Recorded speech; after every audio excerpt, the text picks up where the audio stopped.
Alhamdulillah. Alhamdulillahirabbil alamin.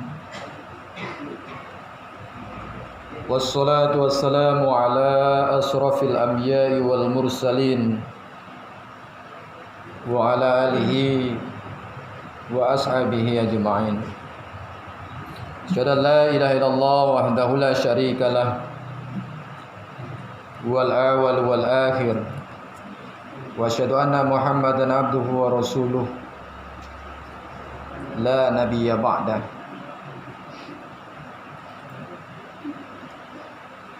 Amma ba'du fa ya ayyuhal muslimun wal hadirun ittaqullaha haqqa tuqatih wa la tamutunna illa wa antum muslimun. Qala Allah ta'ala fil Qur'anil Karim. A'udzu billahi minasyaitonir rajim. Bismillahirrahmanirrahim. La yanalallahu luhumuha wala dima'uha walakin yanaluhu taqwa minkum. Qala aidan inna a'tainakal kautsar fasalli li rabbika wanhar inna syani'aka huwal abtar. Sadaqallahul azim. Bapak kaum muslimin sidang jamaah Jumat rahimakumullah. Kembali kita bersyukur kepada Allah Subhanahu wa taala. Kita masih diberikan kekuatan iman dan Islam sehingga kita masih dapat berubudiyah kepada Allah Subhanahu wa taala. Beribadah, mengabdikan diri, tunduk patuh terhadap perintah Allah Subhanahu wa taala. Semoga apa yang kita lakukan senantiasa mendapatkan ridha Allah Subhanahu wa taala. Shalawat serta salam kepada junjungan kita Nabi besar Muhammad sallallahu alaihi wasallam. Masyarul muslimin sidang jamaah Jumat rahimakumullah. Hari ini 10 Zulhijjah dalam merupakan hari raya besar bagi umat muslim sedunia. Di hari raya ini kita disyariatkan untuk berkurban. Di dalam surat Al-Kautsar Allah Subhanahu wa taala menegaskan, A'udzubillahi minasyaitonir rajim. Bismillahirrahmanirrahim. Inna a'tainakal kautsar fasalli li rabbika wanhar. Sesungguhnya kata Allah, nikmatku amat banyak. Jadi kalau kita hitung-hitung nikmat Allah, tentu kita tidak mampu menghitungnya. Wa in ta'uddu ni'matallah la tusuha. Jikalau kita menghitung-hitung nikmat Allah, kita tidak mampu untuk menghitungnya. Bahkan di dalam ayat lain, jikalau air laut menjadi tintanya, dahan dan ranting menjadi penanya, dedaunan menjadi kertasnya, niscaya juga belum cukup. Tidak cukup untuk menuliskan nikmat-nikmat Allah Subhanahu wa taala. Inna a'tainakal kautsar, kata Allah. Fasalli li rabbika wanhar. Maka solatlah dan berkorbanlah. Masyarul muslimin rahimakumullah. Untuk itu apa sebenarnya hikmah berkorban? Apa hikmah berkorban bagi kita umat muslim? Yang pertama, hikmah berkorban adalah ibadah yang istimewa. Berkorban adalah ibadah yang istimewa. Disandingkan dengan sholat. Disandingkan dengan sholat. Masyarul muslimin rahimakumullah. Kita tahu bahwasanya sholat adalah merupakan rukun Islam. Ibadah fisik yang senantiasa kita lakukan 5 kali sehari semalam. Ternyata disandingkan dengan berkorban. Fasolli li rabbika wanhar. Maka sholat dan berkorbanlah. Bersambung di sana masyarul muslimin rahimakumullah. Pakai waw. Hurufnya waw ataf, huruf bersambung. Artinya apa? Ibadah kurban adalah ibadah yang istimewa bagi kita. Bahkan tanggal 10, 11, 12, 13 tidak ada ibadah yang lebih istimewa kecuali kita ibadah kurban. Masyurul muslimin rahimakumullah. Untuk itu bagi kita yang dilapangkan rezekinya oleh Allah Subhanahu wa taala, belum terlambat. Ada hari tasyrik tanggal 11, 12, 13. Bagi yang mampu, belum terlambat. Tidak bisa berkeluarga, bagian 1 ekor kambing. Masyurul muslimin rahimakumullah. Yang kedua, apa hikmah berkorban? Hikmah yang berkorban adalah yang kedua, mendekatkan diri kepada Allah Subhanahu wa taala. Di dalam firman Allah dalam surat Al-Hajj yang kita bacakan tadi, ayat yang ke-27, Allah Subhanahu wa taala berfirman, "La yanalallah luhumuha wala dima'uha walaki yanaluhut taqwa minkum." Bukanlah karena dagingnya, bukanlah karena darahnya Allah menerima kurban kita. Tapi kata Allah, walaki yanaluhut taqwa minkum. Tapi Allah menerima karena nilai-nilai ketakwaan kita kepada Allah Subhanahu wa taala. Masyaallah muslimin rahimakumullah.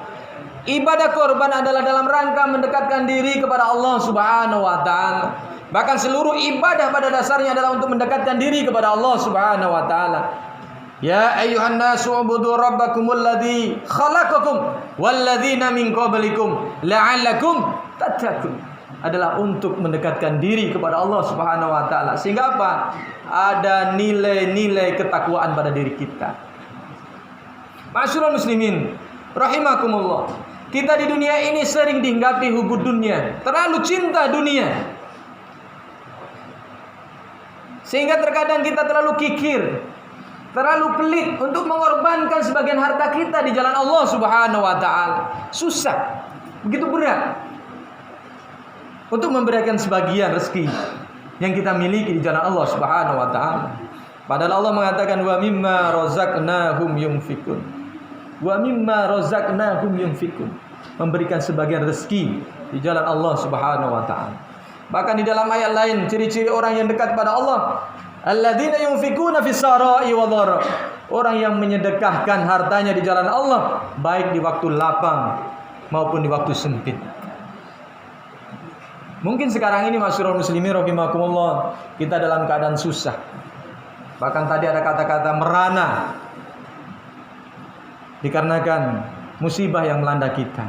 Tapi yakinlah masyarul muslimin rahimakumullah, ketika kita mampu tetap istiqomah bersedekah di jalan Allah Subhanahu wa taala, salah satunya berkorban, maka mudah-mudahan ada sebuah nilai, yaitunya nilai ketundukan, kepatuhan dan ketakwaan kita kepada Allah Subhanahu wa taala. Dan yang ketiga masyarul muslimin rahimakumullah, apa hikmah kita berkorban? Hikmah berkorban yang ketiga adalah menanamkan sifat sosial, sifat empati. Masyarul muslimin rahimakumullah. Mungkin banyak saudara-saudara kita jarang makan daging, jarang merasakan enaknya makan daging. Mungkin. Tapi ketika kita mau berkorban, maka seluruh masyarakat kita merasakan enaknya makan daging. Artinya apa masyarul muslimin rahimakumullah? Dengan berkorban akan menumbuhkan sifat empati, sifat sosial di dalam diri kita. Bahkan Allah Subhanahu wa taala, Rasulullah sallallahu alaihi wasallam bersabda, "Al-bakhilu la yadkhulul jannah walau kana zahidan." Orang yang bakhil, orang yang pelit tidak akan masuk surga walaupun dia seorang ahli ibadah. Walaupun dia ahli ibadah. Masyarul muslimin rahimakumullah. Bahkan di dalam hadis yang diriwayatkan Imam Muslim, "Wallahu fi auni 'abdi ma damal 'abdu fi auni akhihi." Allah tidak akan menolong hambanya selama hambanya tidak mau menolong saudaranya. Dia bergembira tapi saudaranya merasa sedih. Masyarul muslimin rahimakumullah, bahkan di dalam sebuah riwayat ada seorang ahli ibadah. Ketika itu dia bermimpi. Dalam mimpinya dia bertemu dengan malaikat. Riwayat ini kita tadaburi. Lalu dia menanyakan pada malaikat tadi, "Wahai malaikat Allah, coba dilihat, apakah saya termasuk orang-orang yang masuk ke dalam surga? Apakah saya termasuk orang-orang ahli surga?" Dicek sama malaikat nama-nama. Ternyata yang ahli ibadah itu tidak masuk dalam golongan ahli surga.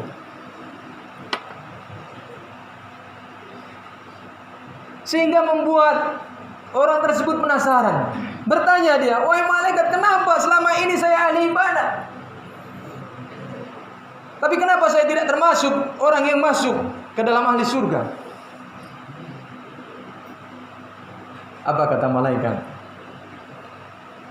"Wahai yang ahli ibadah, solat yang engkau lakukan itu adalah untukmu. Puasa yang kau kerjakan itu adalah untukmu. Ternyata itu semuanya tidak membuat Allah tersenyum. Tapi yang membuat Allah tersenyum adalah ketika engkau mampu membuat orang lain tersenyum, maka ketika itu Allah tersenyum melihat ibadah." Masyarul muslimin rahimakumullah. Dan ibadah kurban adalah salah satu ibadah yang membuat saudara-saudara kita tersenyum. Masyarul muslimin rahimakumullah. Hikmah ibadah kurban adalah ibadah yang membuat saudara-saudara kita bergembira, tersenyum, senang karena ikut merasakan enaknya makan daging. Masyarul muslimin rahimakumullah. Dan selanjutnya apa hikmah berkorban? Nanti ternyata ketika kita di hari kiamat, bulu, kulit, dan seluruhnya organ hewan daging yang kita sembelih menjadi saksi kebaikan yang kita lakukan. Masyarul muslimin rahimakumullah. Bahkan di dalam hadis lain, bulunya itu akan dinilai menjadi satu pahala di sisi Allah Subhanahu wa taala. Coba kalau seandainya kita hitung-hitung berapa bulu domba ataupun sapi yang kita sembelih itu, berapa jumlah bulunya? Masyarul muslimin rahimakumullah. Dan insya Allah akan berikan syafaat di hari kiamat nanti. Untuk itu masyarul muslimin rahimakumullah, khutbah yang relatif singkat ini mari kita bersama-sama kembali mengevaluasi diri kita. Sudahkah kita senantiasa ingin melakukan kebaikan-kebaikan? Salah satunya menjalankan ibadah kurban. Sangat disayangkan apabila kita pada saat ini kita mampu, tapi kita sulit untuk mengeluarkan sebagian harta kita untuk berkorban di jalan Allah Subhanahu wa taala. Siapa yang mau menjamin dan siapa yang bisa menjamin hidup kita sampai tahun yang akan datang? Tidak ada yang bisa menjamin. Masyarul muslimin rahimakumullah. Dan siapa yang bisa menjamin di tahun yang akan datang kita juga masih punya uang sebagaimana sekarang kita punya uang? Dan yakinlah masyarul muslimin rahimakumullah, kalau seandainya kita ditakdirkan oleh Allah Subhanahu wa taala meninggalkan uang kita itu menjadi uang warisan, harta warisan, dan itu semuanya tidak bisa menyelamatkan kita di hari kiamat. Kenapa? Ternyata uang kita yang sebenarnya adalah yang telah kita belanjakan di jalan Allah Subhanahu wa taala. Fa'tabiru ya al-absar la'allakum turhamun.